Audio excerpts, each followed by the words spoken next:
Trump a rejeté la réponse envoyée par Téhéran et a placé la garde révolutionnaire islamique en état d'alerte militaire maximale.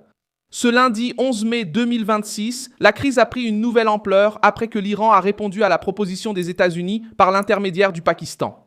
Il a demandé la fin de la guerre, la levée des sanctions, des compensations financières, la libération des avoirs gelés et des garanties contre de nouvelles attaques. La réaction de Trump a été sèche. La réponse iranienne a été jugée inacceptable. Et c'est là que cela joue contre Téhéran car la Maison-Blanche n'a pas considéré le message comme une démarche diplomatique sérieuse, mais comme une tentative de gagner du temps. Pendant que la garde révolutionnaire islamique tente de maintenir debout une structure déjà mise sous pression par des attaques, des sanctions et un isolement régional. Je vais tout te raconter bientôt, mais abonne-toi à la chaîne pour rester informé. Des infos en temps réel avec une qualité journalistique inégalée selon le standard de crédibilité de Milson Alves. Téhéran veut un soulagement immédiat, veut que l'argent soit débloqué, veut la fin de la pression militaire et veut empêcher les États-Unis et Israël de reprendre les attaques contre ces centres sensibles.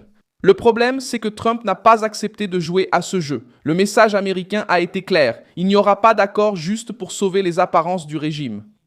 L'exigence centrale reste toujours la même. Empêcher l'Iran de conserver une capacité nucléaire dangereuse, y compris des contrôles sur l'enrichissement de l'uranium et des installations que Washington et Israël considèrent comme une menace directe. La garde révolutionnaire islamique a paniqué parce que la réponse de Trump a retiré à Téhéran le principal instrument que le régime avait tenté d'utiliser ces derniers jours, la négociation comme bouclier. Alors que la République islamique parlait de mettre fin à la guerre, des rapports sur des drones, des attaques contre des zones du Golfe et des pressions sur des navires commerciaux continuaient d'apparaître dans les actualités. En pratique, le régime a tenté de s'asseoir à la table en demandant un allègement tout en maintenant sa machine d'intimidation active. Pour Donald Trump, cela a renforcé l'idée que l'Iran répétait l'ancienne tactique de faire traîner les discussions, de demander des concessions et de préserver ses instruments de menace. Du côté américain, le refus n'a pas été seulement une déclaration ferme, il a été accompagné de signaux militaires. Et les forces des États-Unis et les forces de défense d'Israël poursuivent des discussions sur les prochaines étapes à prendre contre les positions des gardiens de la révolution islamique, tandis que Benyamin Netanyahou évite de révéler publiquement des détails sur les plans militaires. Ce silence calculé est devenu un élément de pression, et c'est ce point qui effraie la direction iranienne. Donald Trump ne donne pas au régime le confort de savoir où, quand et comment la réponse pourrait venir. L'impact régional a également changé. L'Arabie saoudite a condamné les attaques contre les Émirats arabes unis, le Qatar et le Koweït, tandis que d'autres nations arabes ont renforcé leur solidarité contre les actions iraniennes. Cette réaction est importante car la crise n'apparaît plus seulement comme un conflit entre Washington, Israël et Téhéran. Le comportement de la garde révolutionnaire islamique a commencé à déranger directement les gouvernements du Golfe, qui considèrent les drones, les menaces et l'instabilité maritime comme un risque pour leurs propres ports, aéroports et routes énergétiques. L'Iran voulait paraître fort, mais cela a finalement attiré plus de pression. La proposition des États-Unis a également mis Téhéran au pied du mur, car elle ne parlait pas seulement d'une pause temporaire. Selon des rapports de la presse internationale, Washington recherchait un mémorandum avec de lourdes restrictions sur le programme nucléaire iranien, y compris un moratoire de 20 ans sur l'enrichissement, le retrait de l'uranium hautement enrichi et le démantèlement des structures nucléaires sensibles. Pour la garde révolutionnaire islamique, cela équivaut à perdre le cœur stratégique du régime. Pour Donald Trump, c'est précisément cet objectif. Empêcher l'Iran d'utiliser la négociation pour protéger le même appareil qui menace Israël. Il fait pression sur le Golfe et soutient ses alliés armés dans toute la région. La réponse iranienne a encore tenté d'inverser le récit. Téhéran a déclaré avoir rejeté la proposition américaine, même après que Donald Trump ait déjà refusé la réponse iranienne. Ce détail montre la lutte en coulisses. Le régime doit dire à son public interne qu'il n'a pas été humilié, qu'il n'est pas acculé et qu'il impose encore ses conditions. Mais la suite des événements pèse contre cette version. La proposition est passée par le Pakistan, est arrivée à Washington, a été évaluée et finalement rejetée. Le régime peut essayer de crier victoire devant sa propre base. Mais le refus américain a exposé la fragilité d'une négociation dans laquelle Téhéran a demandé un allègement sans offrir le démantèlement réel exigé par les États-Unis. La réunion prévue entre Trump et Xi Jinping entre également en jeu dans ce contexte. Washington veut faire pression sur la Chine à cause de ses liens économiques avec l'Iran. En particulier les achats de pétrole et le soutien indirect qui aide Téhéran à survivre même sous sanctions. Ce point élargit la crise au-delà du Moyen-Orient. Trump regarde les gardiens de la révolution islamique, mais vise aussi les réseaux extérieurs qui soutiennent le régime. Si Pékin continue de donner de l'oxygène économique à Téhéran, la Maison-Blanche pourrait traiter le problème comme faisant partie d'un conflit plus large. Netanyahou a également mis une nouvelle pièce sur la table en plaidant pour qu'Israël réduise à zéro l'aide militaire et financière reçue des États-Unis au cours de la prochaine décennie. Cette déclaration n'affaiblit pas l'alliance. Elle renforce l'idée d'un partenariat plus ferme, plus stratégique et moins dépendant des discours politiques à Washington.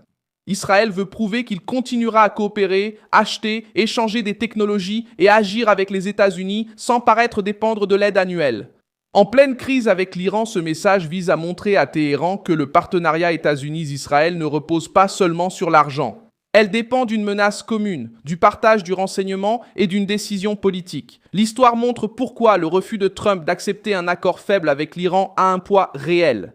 En 1981, Israël a détruit le réacteur nucléaire irakien d'Ozirak près de Bagdad parce qu'il comprenait qu'attendre trop longtemps pourrait créer une menace impossible à contrôler par la suite.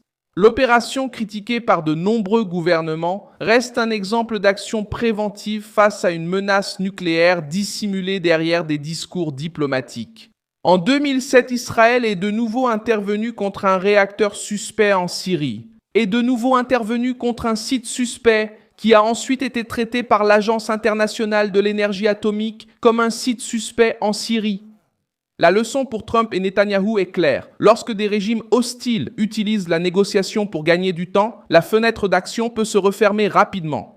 Le contraste avec la Libye aide aussi à comprendre la différence entre le cas libyen et l'intervention d'Israël contre un réacteur suspect en Syrie. En 2003, le gouvernement libyen a annoncé qu'il abandonnerait ses programmes d'armes de destruction massive et qu'il ouvrirait le processus à une vérification internationale. À partir de là, il y a eu des négociations, des inspections et un allègement des sanctions. Le cas libyen est rappelé parce qu'il a montré une logique simple.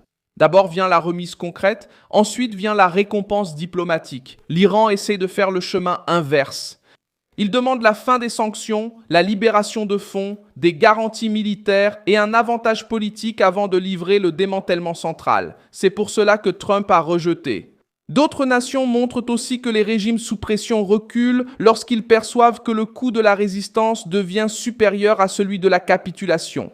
La Corée du Nord a survécu pendant des décennies précisément parce qu'elle a gagné du temps, négocié, gelé, repris, menacé et est revenue à la table chaque fois qu'elle avait besoin d'un répit.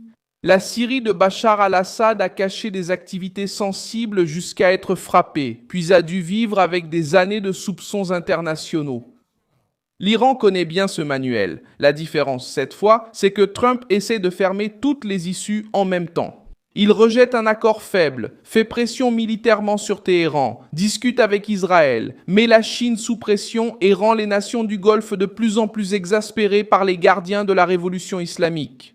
La prochaine étape dépend de Téhéran. Si la République islamique insiste pour réclamer des concessions sans livrer le cœur du Parlement, la probabilité d'une nouvelle escalade augmente. Si elle accepte une véritable reddition diplomatique, les gardiens de la révolution islamique perdront du pouvoir en interne. C'est pourquoi la panique est si visible. Quel que soit le chemin, cela nuit au régime. Le refus de Donald Trump a supprimé la sortie facile. La coordination avec Israël fait planer la menace. La pression arabe réduit l'espace régional et la pression sur la Chine touche au portefeuille. Je suis Milson Alves News et mon objectif, c'est de vous tenir bien informé avec la vérité chaque jour. Les liens des actualités se trouvent dans la description de la vidéo. Mettez un j'aime à cette vidéo, abonnez-vous et consultez les commentaires pour vous engager davantage avec la communauté Milson Alves.